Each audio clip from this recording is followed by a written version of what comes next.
The grand chamber of the Galactic Council gleamed under the light of 3 artificial suns.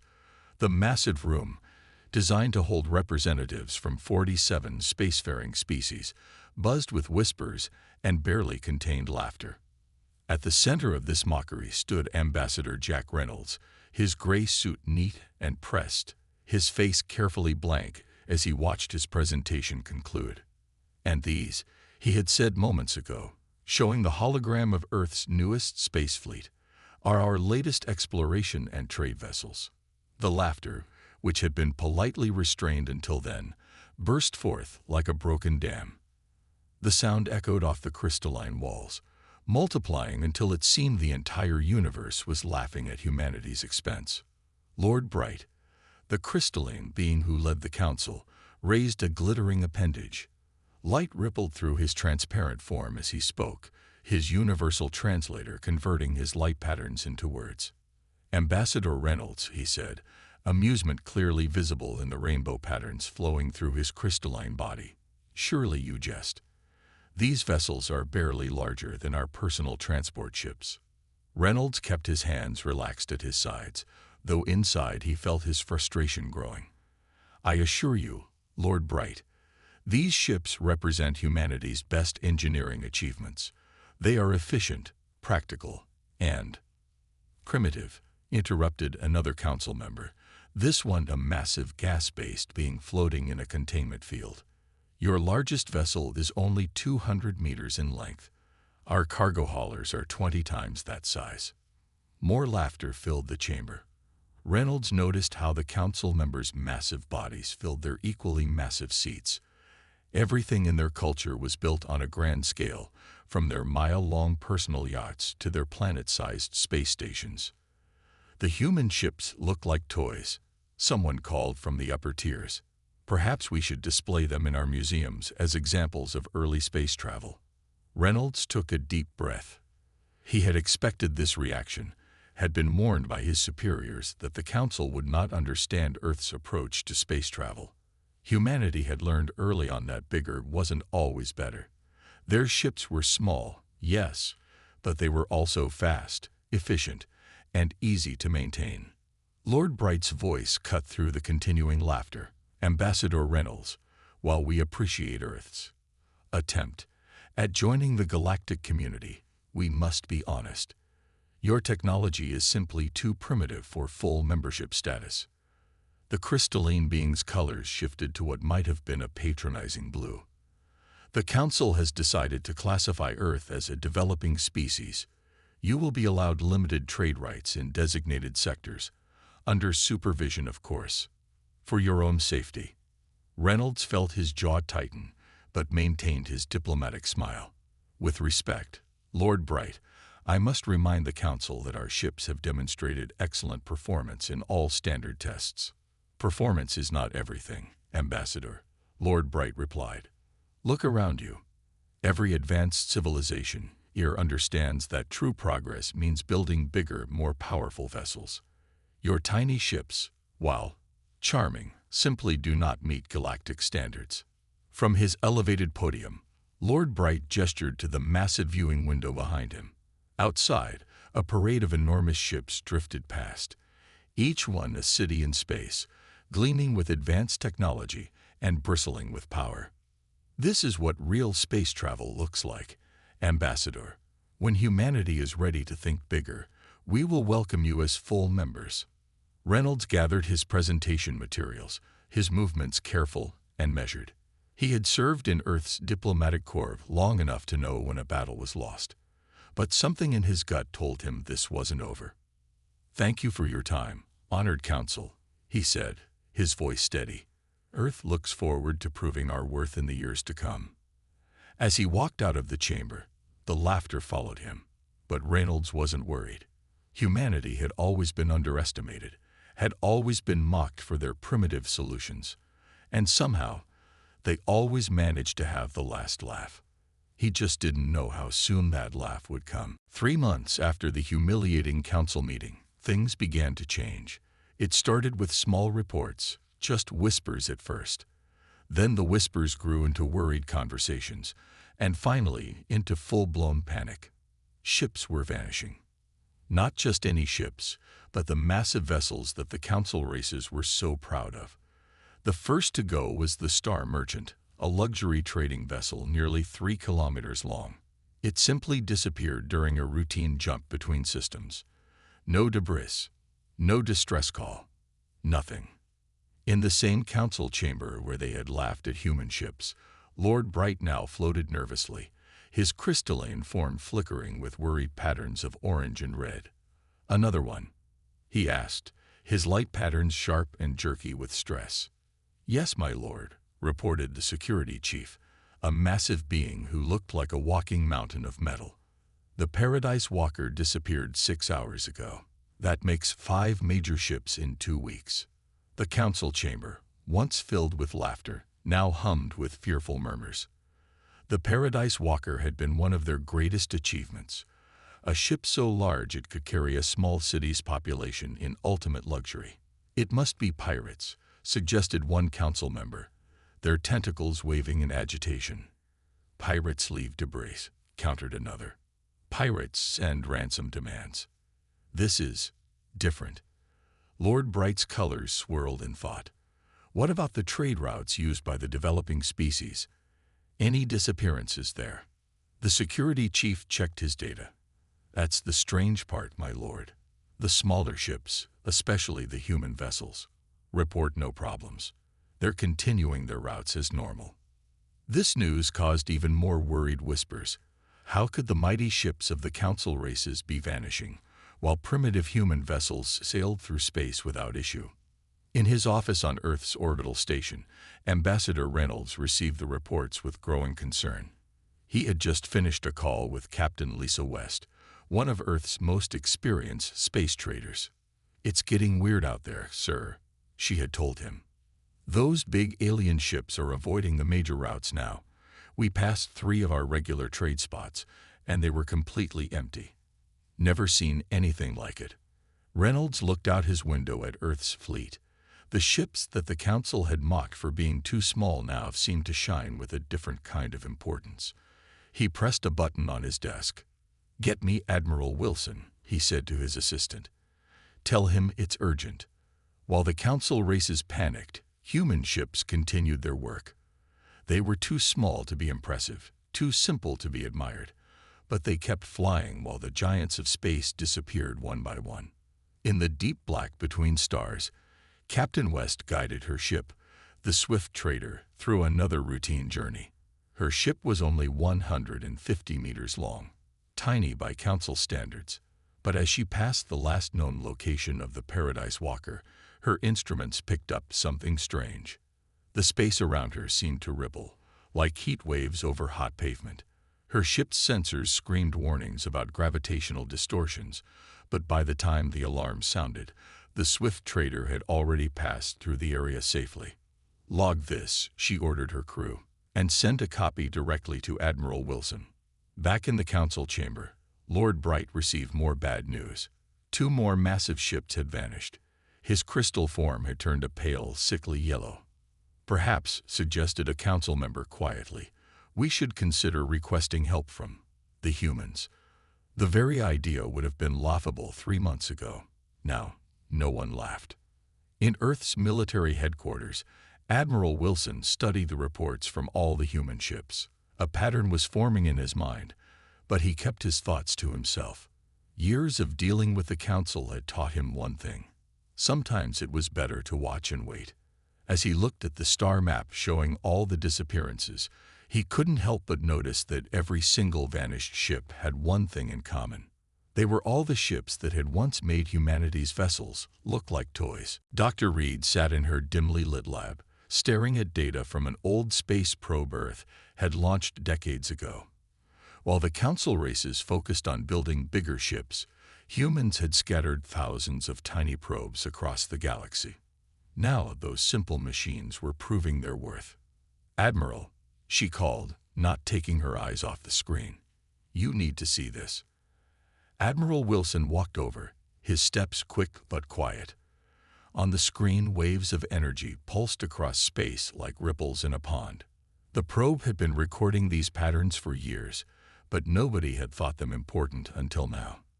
The universe is fighting back, Dr. Reed explained, pointing to the patterns, like antibodies attacking a virus. In simple terms, Dr. Wilson said, rubbing his tired eyes. Dr. Reed grabbed a sheet of paper. She poked a small hole in it with a pencil. Then she tried to push her finger through. The paper tore badly, but when she pushed a thin needle through, it went cleanly. "That's what's happening in space," she said. "Large ships are like my finger. They tear the fabric of space.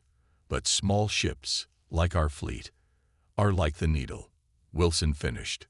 They slipped through without damage. Across the galaxy, more massive ships were vanishing. The Council races had sent their biggest warships to investigate. None came back. Their pride had turned into panic. In his chamber, Lord Bright received the latest numbers. 450 ships lost. Millions of people missing. The Council's mighty civilization was starting to crack. "My lord," a junior member rushed in. "The humans are requesting an emergency meeting." Lord Bright's crystal form flickered with mixed colors. Pride told him to ignore them. Fear told him to listen. Fear won. Back on Earth, Captain West was showing her sensor readings to a room full of scientists. Her small ship had recorded dozens of disappearances. "It's getting worse," she reported. "The safe zones are getting smaller. Soon, only the smallest ships will be able to travel safely." Dr. Reed nodded, adding this data to her research. "The universe is like an immune system," she explained to the room. "And large ships are like an infection it's trying to fight off." Wilson stood up. "How long until we can prove this to the Council?" "We already can," Dr. Reed said. She pulled up images from probes near major space routes. The energy waves were clear now. Massive distortions that trapped and removed large objects from space. "And our ships?" someone asked. "Too small to trigger the response," she smiled. "All those years they mocked our primitive designs. We were actually building exactly what we needed." Wilson looked at the data one last time. Humanity had stumbled onto the perfect solution by simply staying small and practical. While the Council races built bigger and bigger ships, humans had accidentally discovered the secret to safe space travel. "Prepare for the Council meeting," he ordered, "and get every human ship back to safe harbors. I don't want any of our people caught out there when we reveal this." As the room emptied, Dr. Reed stayed at her computer. She watched the energy waves pulse across space, clearing away what the universe saw as intrusions. Years of research had taught her one thing: nature always finds a way to restore balance. And now, humanity's primitive wisdom had prepared them for exactly this moment. In space, the last of the Council's massive ships were retreating to their home systems. The great trade routes fell silent. The mighty civilizations that had laughed at Earth's small ships were now trapped, afraid to send their giant vessels into the darkness. The universe had made its choice, and it had chosen humanity's way. The emergency council meeting was different from any before. Gone were the laughs and jokes. Gone were the proud displays of technological might.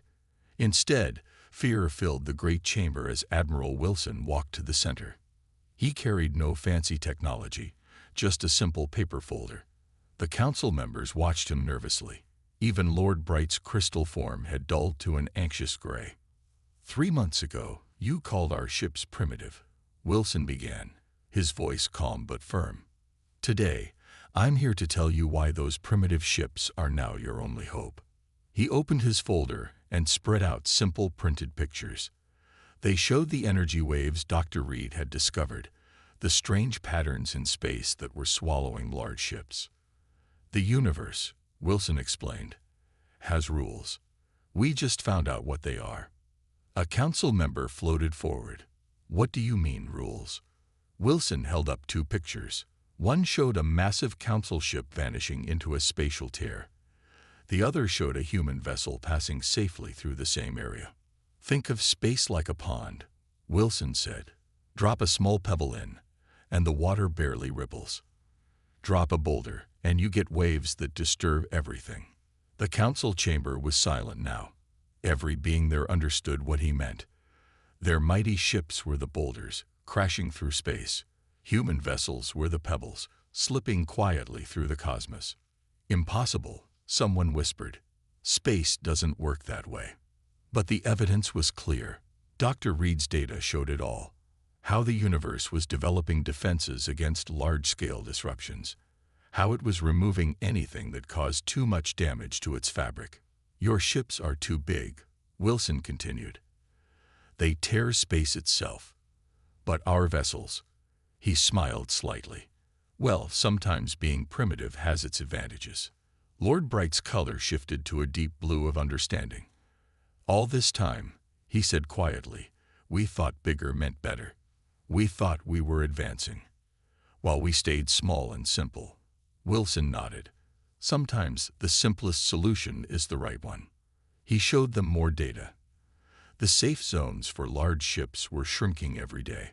Soon, only vessels under 200 meters would be able to travel safely through space. But that's barely bigger than a transport ship, a council member protested. Exactly, Wilson replied. The size we've always used. The size you mocked us for. The chamber erupted in worried discussions. Their civilization depended on massive ships. Their whole way of life was built around giant vessels carrying cities through space. What can we do? Lord Bright asked, his pride finally breaking. Wilson pulled out one last document. Earth is offering help. We've already started converting our shipyards to build small vessels. We can teach you how to design ships that will survive. The irony wasn't lost on anyone. The primitive humans would now teach the advanced races how to build proper ships. But our technology, someone started to protest. Will have to be miniaturized, Wilson cut in. Just like we've always done. Sometimes, smaller is smarter. As the council members talked among themselves, Wilson thought about how strange life could be. 3 months ago, they had laughed at Earth's small ships. Now those same ships were the key to saving galactic civilization. In orbit above Earth, Captain West watched her sensors pick up another spatial tear.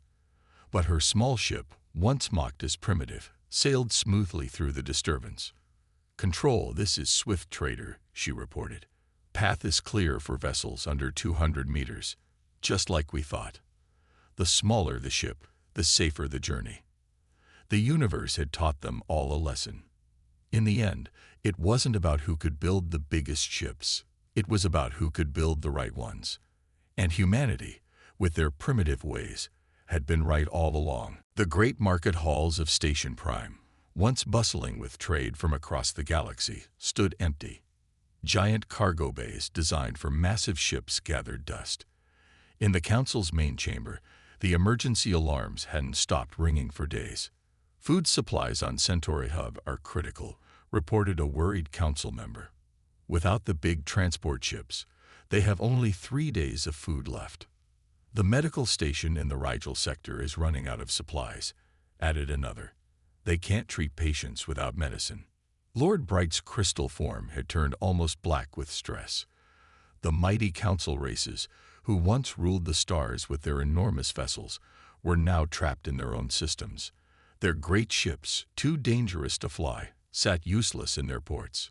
15 worlds are reporting severe shortages, the emergency coordinator announced. We're looking at a full humanitarian crisis. Just then, Ambassador Reynolds walked into the chamber. The council members, who once laughed at him, now turned to him with desperate hope. Earth has a proposal, Reynolds said, his voice steady. He activated a simple hologram showing hundreds of small ships. We call it the Mosquito Fleet. The council watched as the hologram displayed Earth's plan. Small ships, each under the safe size limit, would form relay chains across space. Like ancient supply lines, they would pass cargo from ship to ship, crossing the galaxy in small, safe steps. Primitive, someone muttered, but this time the word sounded like praise. We've already converted 20 passenger ships into cargo vessels, Reynolds continued. Each one is small enough to slip through the spatial tiers safely.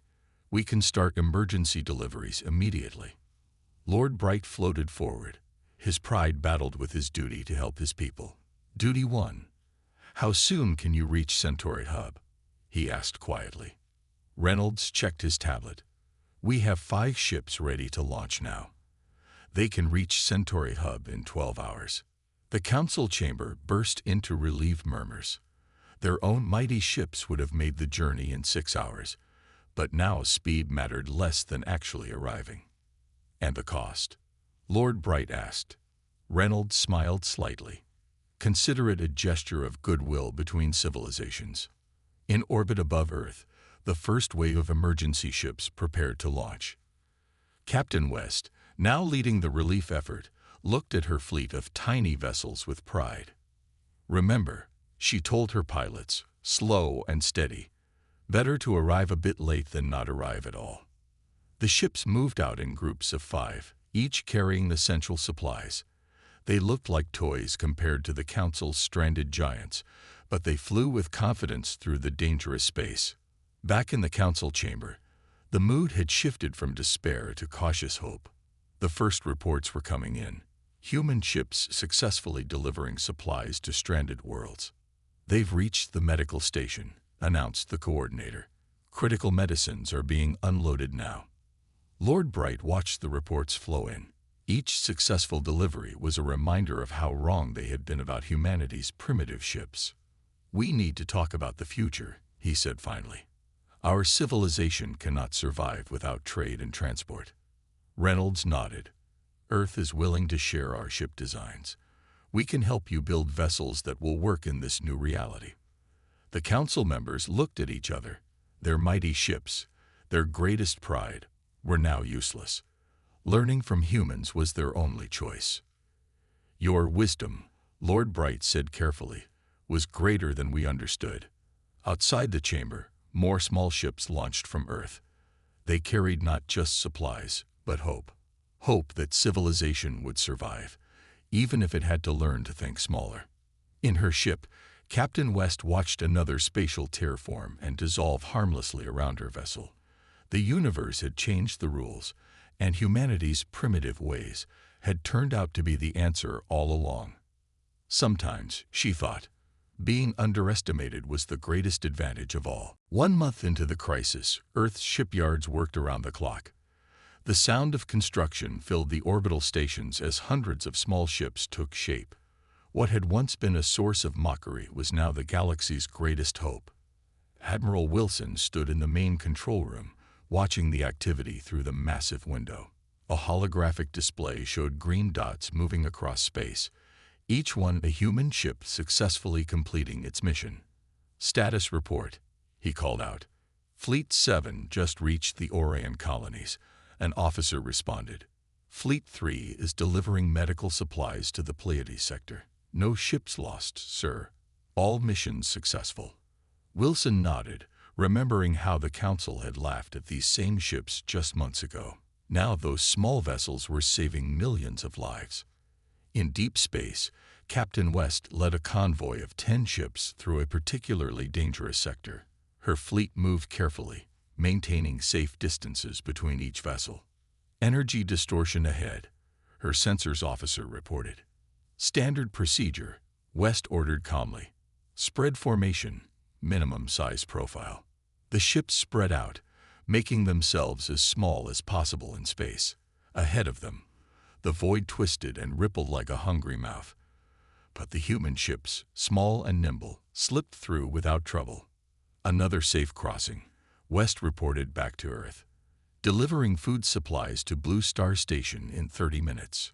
Back in the council chamber, Lord Bright watched the rescue operation unfold on his screens.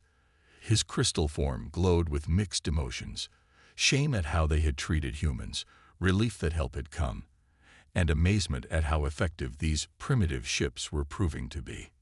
The humans have saved 16 colonies so far, reported a council member. Their small ships can reach places our rescue ships never could. Another member floated forward. They're teaching us their ship design principles. My world has already started building vessels under 200 meters.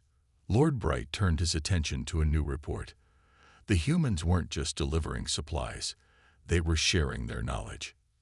teaching other races how to build ships that could safely travel through space.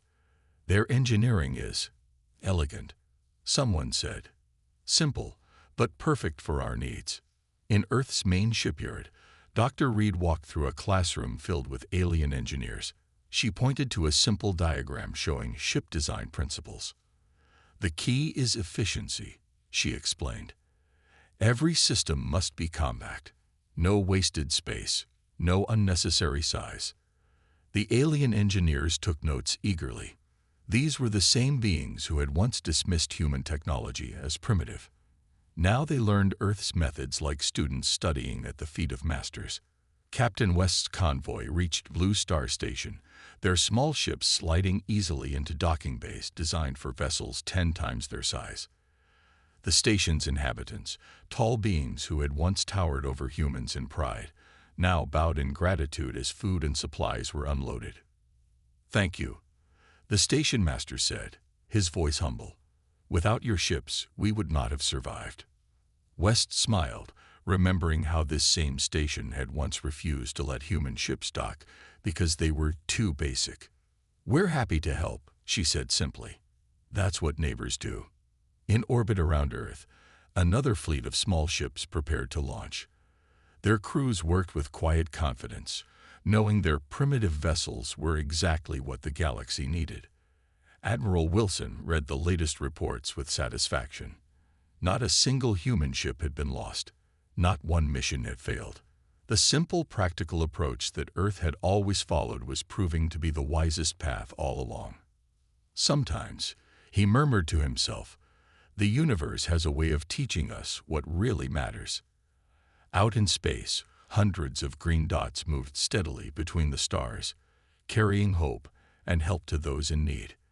They were small ships, simple ships, human ships. And they were exactly right. 6 months after the crisis began, the Great Council chamber looked very different. Gone were the massive seats designed to show off each race's power. Instead, simple, practical furniture filled the room. Even Lord Bright's towering crystal platform had been replaced with a modest pedestal.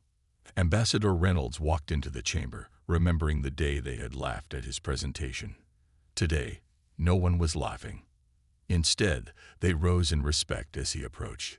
"The final report," he said, placing a small tablet on the central table. "Earth's ships have completed 10,000 rescue missions. No losses, no failures." Lord Bright's crystal form glowed with a humble blue light. "Ambassador Reynolds," he said, his voice carrying across the quiet chamber, "we owe humanity an apology." "More than an apology," added another council member. "We owe you our lives." The chamber's main screen displayed a new map of space. Small green dots moved everywhere, showing hundreds of ships, both human and alien, built to Earth's specifications. The new fleets were smaller, simpler, but infinitely more successful than their giant predecessors. "The universe taught us all a lesson," Reynolds said. "Bigger isn't always better." "A lesson we should have learned from Earth long ago," Lord Bright admitted. He floated down from his pedestal, making himself level with Reynolds, something unthinkable 6 months ago. "The Council has voted. Earth is granted full membership status, with special recognition for saving our civilization." But Reynolds wasn't finished. From his pocket, he pulled out an old picture, the same image of Earth's primitive fleet that had caused so much laughter before. "Look at this image again," he said. "What do you see now?" The council members studied the picture. Where once they had seen small, weak ships, they now saw perfectly designed vessels. Every detail showed careful planning. Every system was efficient. "We see wisdom," Lord Bright said softly. "We see the future." In space, Captain West watched from her ship as a new vessel launched from an alien shipyard. It was small, simple, and beautiful, built exactly like a human ship. "They're learning," she told her crew. "Sometimes the best solutions are the simple ones." Back in the chamber, Reynolds accepted the council's formal apology. But he also shared Earth's plans for the future: new trade routes, better emergency responses, and shipyards that would build vessels the universe would accept. "The age of giant ships is over," he announced. "But a new age is beginning. One where we all work together, learning from each other's strengths." Lord Bright's crystal form glowed brighter. "And Earth will lead us in this new age.